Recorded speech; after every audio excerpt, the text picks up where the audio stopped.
আলহামদুলিল্লাহি রাব্বিল আলামিন ওয়াসসালাতু ওয়াসসালামু আলা সাইয়্যিদিল আমবিয়াই ওয়াল মুরসালিন ওয়া আলা আলিহি ওয়া আহলি বাইতিহি তাইয়্যিবিনা ওয়া তাহিরিনা ওয়াল মাসুমিনা আজমাইন। আজ সিলসিলায়ে কাদরিয়া রাজ্জাকিয়ায়ে মুস্তারশিদিয়ার হিজ হোলিনেস সাজ্জাদ রাশিন হুজুর পাক কিবলা ও কাবা সৈয়দনা ওয়া মালজানা ওয়া মুর্শিদানা হযরত সৈয়দ শাহ ইয়াসুফ আলী আল কাদরি আল হাসানি আল হুসাইনি আল বাগদাদি আলা জাদ্দিহি নবিয়ানা আলাইহিস সালাতু ওয়াস সালামের নেতৃত্বে এই আরবের এই পুণ্যভূমিতে মদিনাতুল মুনাওয়ারা হযরত জনাবে মুহাম্মদুর রাসূলুল্লাহ সাল্লাল্লাহু তাআলা আলাইহি ওয়া সাল্লামের রওজায়ে আকদাস মসজিদে নববী পাকের জিয়ারতের উদ্দেশ্যে যেই কাফেলাটি ইন্ডিয়া এবং বাংলাদেশ থেকে যৌথভাবে যে কাফেলাটি এসেছে, যেই কাফেলাটি আজ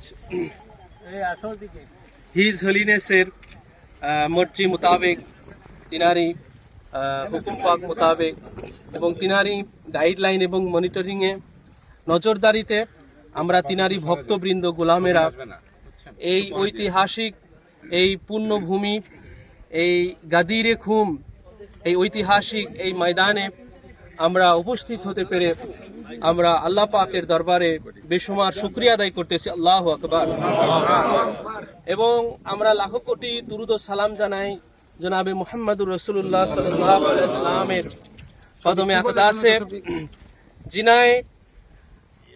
জিনার বিদায় হাজ কালে হুজুরে পাক সাল্লাল্লাহু আলাইহি ওয়াসাল্লামের হায়াতে পাকের যে একমাত্র হজ, সেই হজ সম্পন্ন করে যখন হুজুরে পাক আবার 1,24,000 সাহাবায়ে কিরামকে সাথে করে পবিত্র মদিনাতুল মুনাওয়ারার দিকে ফিরছিলেন, এই মক্কা এবং মদিনার এই মধ্যবর্তী এই জায়গা গাদিরে খুব, যেখানে রাসূল আকরাম সাল্লাল্লাহু তাআলা আলাইহি ওয়া সাল্লাম পাক আল্লাহ পাকের ওহী প্রাপ্ত হয়ে আল্লাহ পাকের এক বিশেষ মেসেজ আবার উম্মতের মাঝে প্রচার করার জন্য, উম্মতের মাঝে তাবলীগ করার জন্য এই জায়গাতে এক বিশেষ এক আনুষ্ঠানিকতা রাসূল আকরাম সাল্লাল্লাহু আলাইহি ওয়াসাল্লাম করেছিলেন, যে তারিখটা ছিল জিলহজ মাসের 18 তারিখ।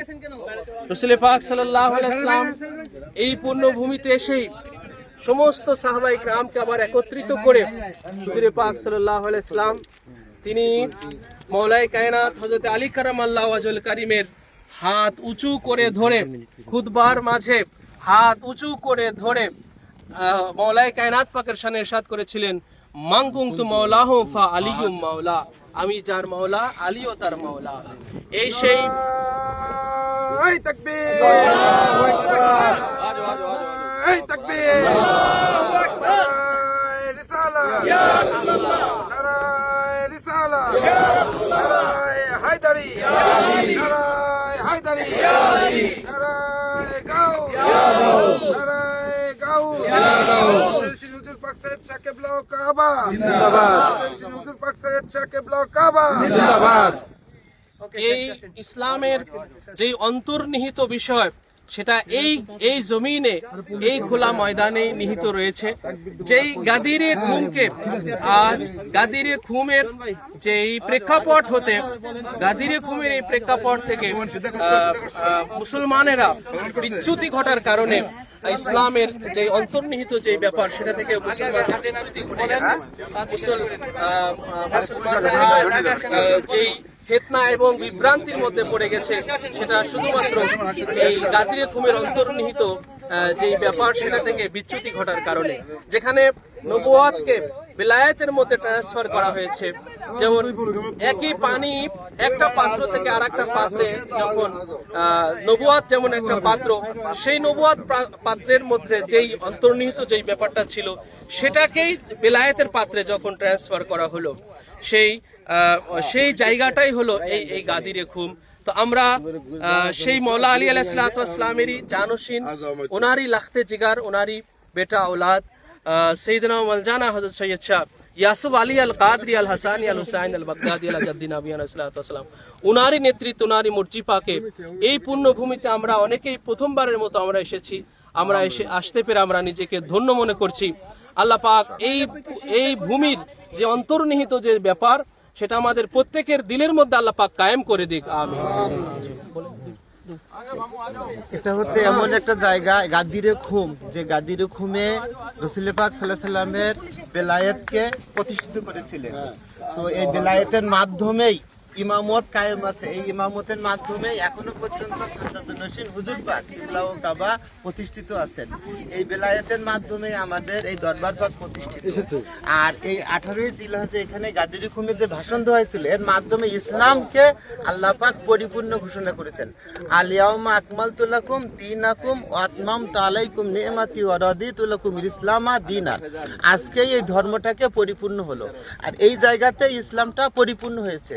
মওলায়ে কায়নাত আমিরুল মুমিনিন হযরত আলী ইবনে আবু তালিব আলাইহিস সালাতু ওয়াস সালামের বেলায়েতের মাধ্যমেই রাসূল পাক সাল্লাল্লাহু আলাইহি সাল্লাম থেকে শুরু করে এই বর্তমান জামানার ইমাম সাজ্জাদুন নসীন হুজুর পাক কিবলা ও কাবা হযরত মাওলানা সাইয়্যিদানা সৈয়দ শাহ ইয়াসুব আলী আল কাদরি আল হাসানি আল হুসাইনি আল বাগদাদি আলাইহি জাদ্দিহিম নবিয়ানা সাল্লাল্লাহু আলাইহি ওয়াসাল্লাম পর্যন্ত সুদূর প্রসারিত।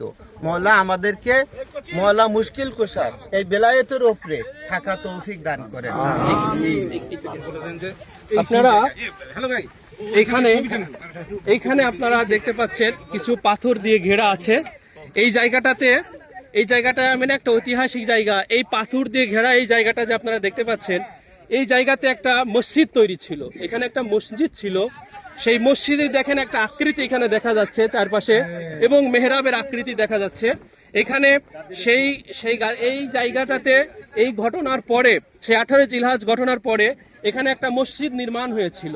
কিন্তু এই গাদরিয়া খুমের যেই আহলে বায়াতের যে অন্তর্নিহিত ব্যাপার, ইনাদের শান নিশানাকে মিটিয়ে দেওয়ার জন্য, নিশ্চিহ্ন করে দেওয়ার উদ্দেশ্যে একটা মসজিদকেও ভেঙে দেওয়া হয়েছে। আপনারা দেখতে পাচ্ছেন এটা একটা পাথর দিয়ে গড়া একটা মসজিদ ছিল এখানে, কিন্তু এই মসজিদটাকে ভেঙে দেওয়া হয়েছে, যার কিছুটা আকৃতি আপনারা দেখতে, মসজিদের সেই কিছুটা আকৃতি এখানে এখনো রয়ে গেছে।